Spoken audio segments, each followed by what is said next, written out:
ও আমার একটা হৃৎপিণ্ড, সেটাই আল্লাহ নিয়ে গেছে। পরশুদিন বলছে, বাবা আমার একটা বরকা কিনে দাও। আমার স্যান্ডেলটা দেখে 3 বছর পুরাতন ছেঁড়া, কিন্তু আমি আমার স্যান্ডেলটা পাল্টাই না, সেলাই করে নেই, কিন্তু আমার বাচ্চাদেরকে আমি কষ্ট পেতে দেই না। শুধু একবার বলছে, বাবা লেসে খাবো। আমার মেয়ের মোবাইলে আমার নাম হলো 500 ছবি আছে। আমি এখনো সাহস পাইনি আমার মেয়ের একটা ছবি বের করে দেখতে। আমার সেই সাহস নাই। আমি সেই সব হারাই ফেলছি, কারণ ও আমার ছিল হৃৎপিণ্ড। ওর জীবনে এমন কোন চাওয়া নাই যেটা আমি পূরণ করি নাই। পরশুদিন বলছে, বাবা আমার একটা বরকা কিনে দাও। আমার চাচতো ভাই বললো, ভাই ইসলামপুর থেকে 300-400 টাকা পাওয়া যায়। আমি সাথে সাথে মিনি মার্কেট থেকে আমি 1000 টাকা দিয়ে আমার মেয়েকে বরকা এনে দিচ্ছি।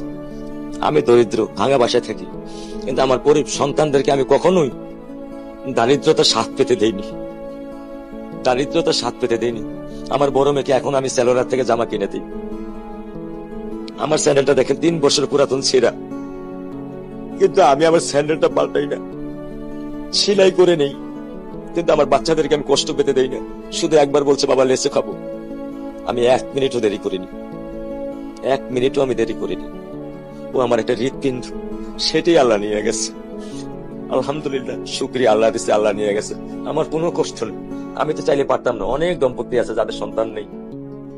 আল্লাহ দিছে, আল্লাহ নিয়ে গেছে। আমি আলহামদুলিল্লাহ করি আল্লাহ গেছে। আমার কোনো কষ্ট নেই, আমার কোনো কষ্ট নেই। ঠিক আছে।